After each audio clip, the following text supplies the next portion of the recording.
makalimutan. Siyempre, hindi natin makakalimutan ng ating dating department head na si Sir Mark Alan Mesa. Andito po siya ngayon para po sa ating sentro.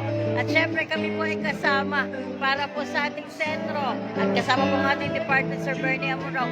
Siyempre, sama-sama pagdating sa sentro. So, Sir, good afternoon po. Maaari po ba ako humingi ng mensahe sa inyo? Yes, sir. Namiss ko kayo. Ayan. Yan po, mas manayari kalibanan. Dito kami sa may exhibit. Siyempre, ang ganda-ganda ng mga Yes. upcycling ng sentro para niya. Kaya para Yes. makapunta natin.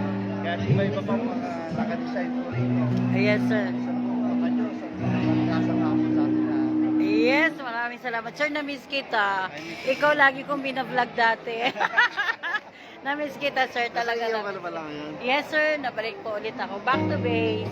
Yan, sa iyaw na po tayo ngayon. So, ang sentro, syempre, nasa puso natin yan. Kahit saan ang sentro, susunod tayo talaga. Di ba? Kaya ganun po talaga. Kasi talaga sama-sama para po sa ating sentro. Thank you, Sir Mark, sa inyo. Basta dito lang. Thank you.